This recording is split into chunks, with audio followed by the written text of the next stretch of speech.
wabarakatuh. Ketemu kembali bersama saya Gusmat di channelnya SIP-FM. Kali ini saya akan membahas tentang doa ya, untuk mendatangkan rezeki yang banyak, yang berlimpah, yang barokah, manfaat di dunia wal akhirah untuk keluarga maupun untuk diri kita. Semoga ini nanti bisa membawa manfaat ya, bagi saya juga bagi penjenengan semuanya. Namun sebelum saya menjabarkan ini atau mengutarakan ini, bila nanti ada tutur kata maupun perkataan saya yang salah, mohon dimaafkan dan dikoreksi. Sebelumnya marilah kita bersolawat pada Allah Subhanahu wa Ta'ala untuk meningkatkan keimanan kita. Allahumma sholli ala Muhammad, ya Rabbi sholli alaihi wasallim. Allahumma sholli ala Muhammad, ya Rabbi sholli alaihi wasallim. Allahumma sholli ala Muhammad, ya Rabbi sholli alaihi wasallim. Al-Fatihah. A'udzu billahi minasyaitonir rajim. Bismillahirrahmanirrahim. Alhamdulillahi rabbil alamin. Arrahmanir rahim. Maliki yaumiddin. Iyyaka na'budu wa iyyaka nasta'in. Ihdinas shiratal mustaqim. Shiratal ladzina an'amta 'alaihim ghairil maghdubi 'alaihim waladdallin. Amin. Rabbi fili wali walidayya walil mu'minina amin ya rabbal alamin. Bismillahirrahmanirrahim.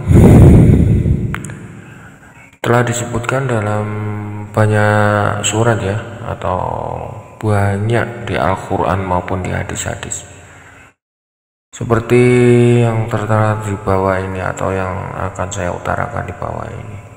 Dalam surat Al-A'raf ayat 180, Allah Subhanahu wa Ta'ala berfirman, yang artinya hanya milik Allah Asmaul Husna, maka bermohonlah kepadanya dengan menyebut Asmaul Husna. Itu sekali lagi, dengan menyebut Asmaul Husna itu, dan tinggalkan orang-orang yang menyimpang dan dari kebenaran dan dalam menyebut nama-namanya. Nanti mereka akan mendapatkan balasan terhadap apa yang telah mereka kerjakan. Firman Allah di atas menunjukkan bahwa kita sebagai manusia dianjurkan memperbanyak dan membaca Asmaul Husna dan memahaminya dan mengamalkannya. Dados sing ngoten niku wau jelas niku teng surat Al-A'raf ya, ayat 180. Penyebutaken Allah teng mriku ngoten ya. Awake dhewe niki dikengken ngata-ngataken nyebut Asmaul Husna atau ngamalaken Asmaul Husna. Pun niku cobi panjenengan padosi teng pundi mawon, hadis maupun apapun, dengan yang namanya mengamalkan Asmaul Husna itu nanti manfaatnya apa. Nah, itu bisa apa ya, bisa terbongkar di situ. Jadi kalau kita mengamalkan Asmaul Husna, manfaatnya banyak sekali. Itulah, itu sudah jelas itu di surat Al-A'raf ayat 180.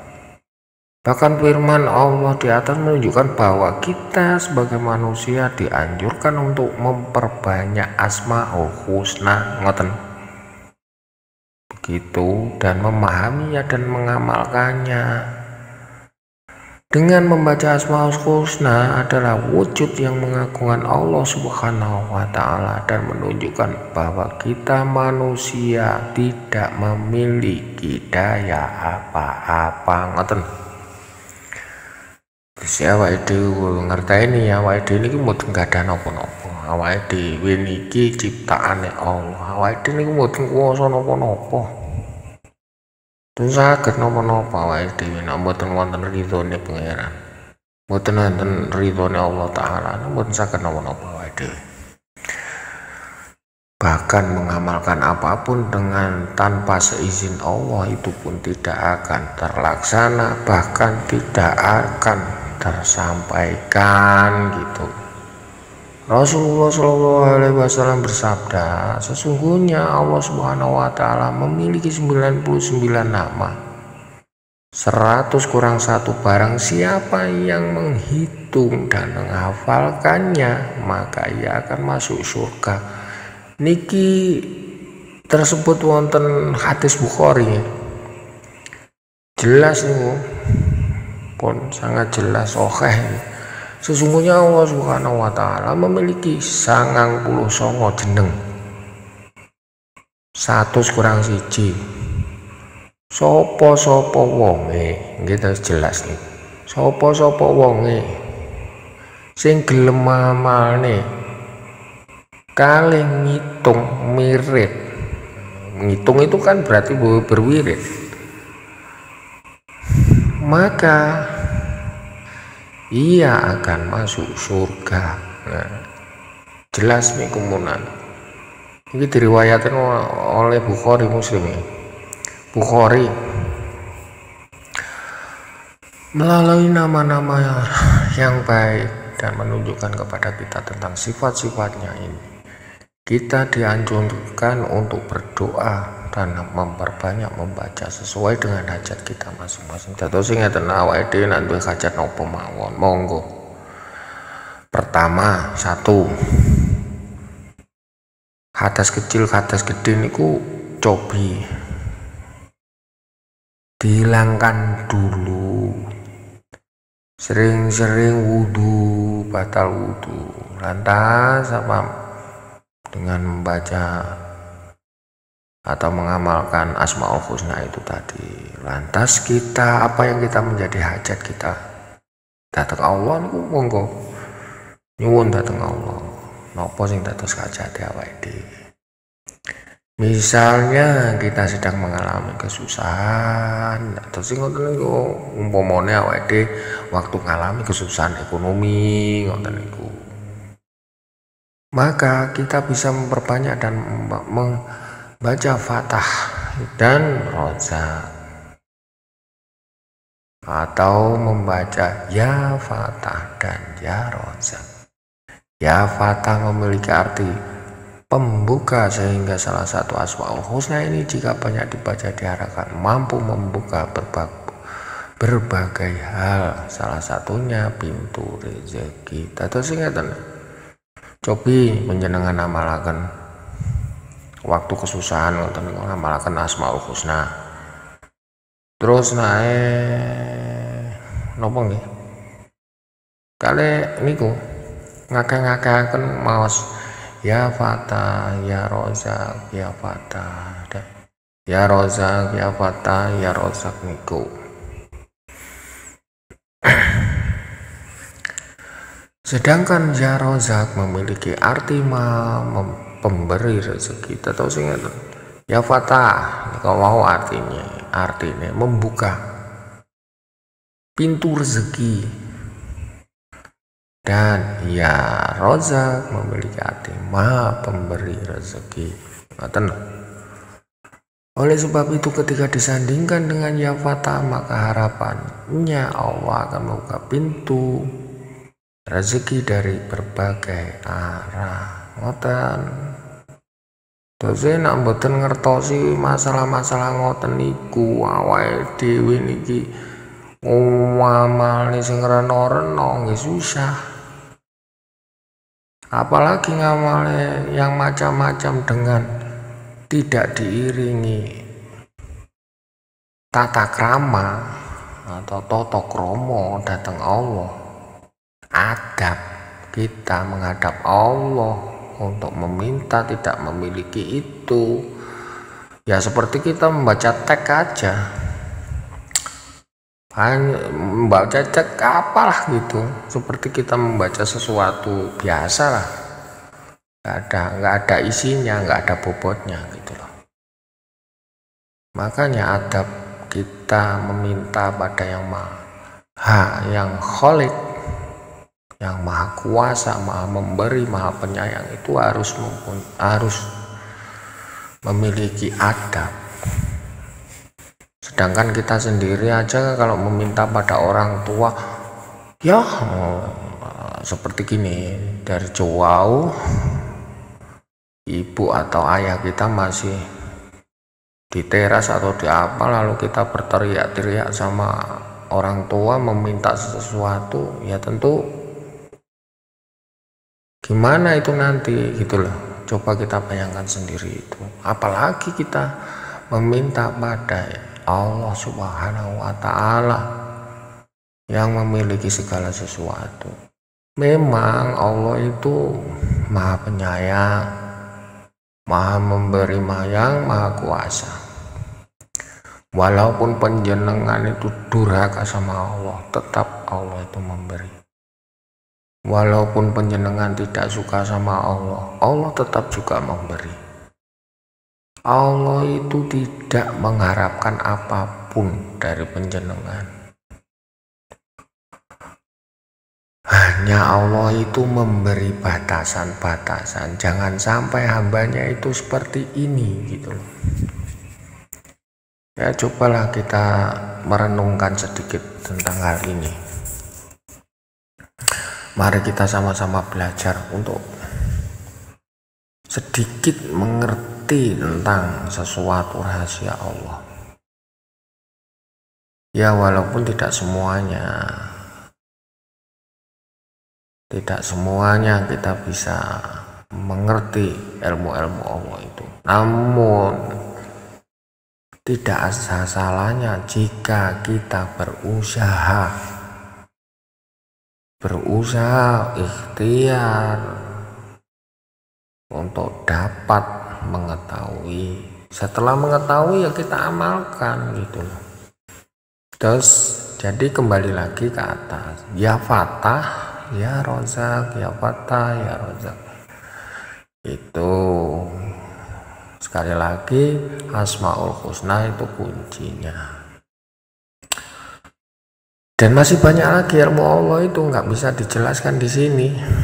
Walaupun itu lautan aja, untuk dijadikan tinta ataupun kertasnya itu tidak bisa, tidak mampu menampungnya. Gitu loh. Ya Rozak memiliki arti maha pemberi rezeki. Oleh sebab itu ketika disandingkan dengan ya Fatah, maka harapannya Allah akan membuka pintu rezeki dari berbagai arah. Tetose nah memang sing koyok ngoten insyaallah. Awake dhewe niki betul-betul dan memiliki adab datang Allah dan betul-betul mendekatkan diri takarub kepada Allah Subhanahu wa Ta'ala, insya Allah dikasih pintu rezeki yang tak terduga-duga dari berbagai macam arah. Terus bagaimana kok kita ini masih saja seperti ini, atau masih dikasih kemelaratan atau kesusahan? Kita itu tidak boleh suudzon sama Allah.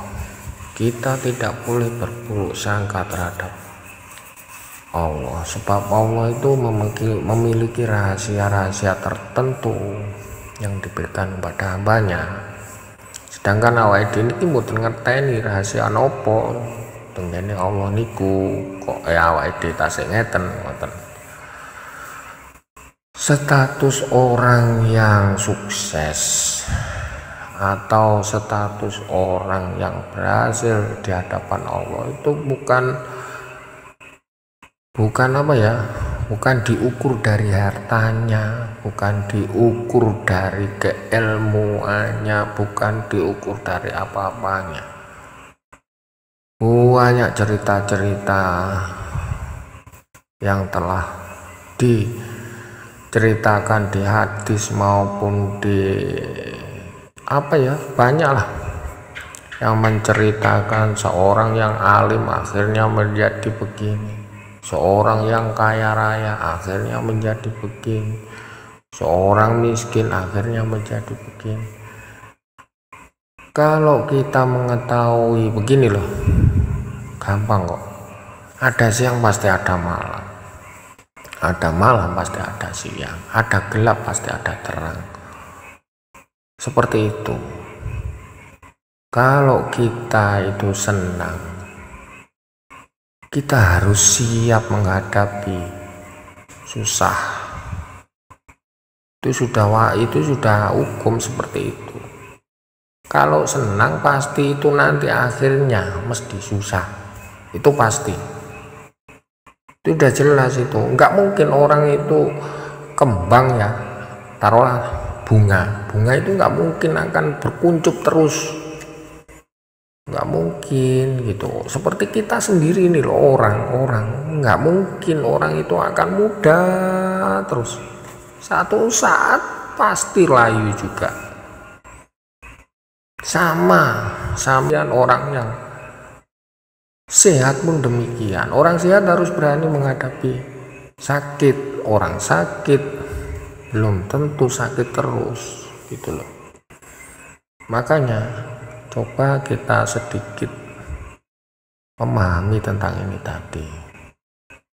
Semoga kita mendapatkan hidayah dari Allah ya. Cukup banyak. Selanjutnya saya lanjutkan kembali. Cukup banyak cara mengamalkan wirid. Ya Fatah, ya Rozak. Ini misalnya dibaca setelah selesai sholat duha atau singoten. Cobi ya Fatah ya, rezeki pun demikian, orang kaya pun demikian, orang miskin pun demikian, orang sakit pun demikian. Rozak niku kita waos waktu sholat fardu misalnya, atau waktu sholat duha. Mestinya kalau kita minta rezeki waktu sholat duha, ya bukan begitu ya, bukan harus begitu. Sholat 5 waktu walaupun hanya berapa ya kita amalkan. Sholat duha, sholat tahajud, apapun. Kembali saya lanjutkan kembali. Sudah kita pahami bersama bahwa sholat duha merupakan sholat yang dapat mendatangkan rezeki tanpa diduga-duga. Tato sing ngoten niku wau. Jelas sholat duha niku damel nopo. Ngoten lah. Mugi-mugi kita tansah diparingi hidayah dari Allah. Selain itu dapat juga dibaca selesai sholat 5 waktu sehari semalam. Terkait dengan jumlah bilangan membaca Al-Fatah ya Rozak, banyak pula yang berpendapat akan dibaca sebanyak 33 kali, ada yang 66 kali, ada yang 100 kali, bahkan ada yang 1000 kali, yang pada intinya semakin banyak semakin baik. Terus ngoten niku wau saged menjangan pokoknya ganjil nggih. Anake kula saking nate nggih ngeten ngapunten nggih saderenge saking guru-guru niku kathah sing matur dikengken ganjil ngoten antara 33. Nah niki enten malih sing matur baca 66 kali, ada yang 100 kali, ada yang 1000 kali. Monggo terserah jenengan. Nak kula, nak menurut kula nggih sak kuat kula. Permasalahannya kalau kita nggak kuat 33 kali misalkan, kita paksakan, itu nanti akhirnya nggak ikhlas. Akhirnya ada sesuatu yang tetapi harus dibarengi dengan usaha yang tekun agar rezeki Allah yang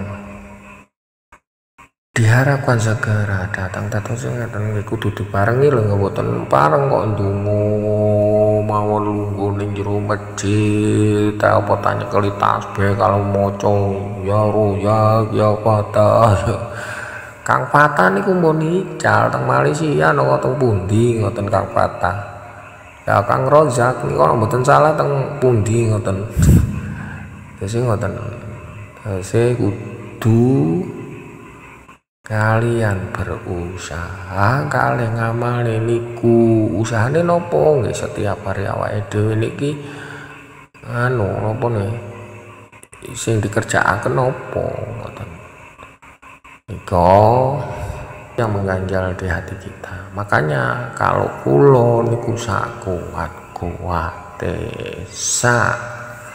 ikhlasnya gitu loh,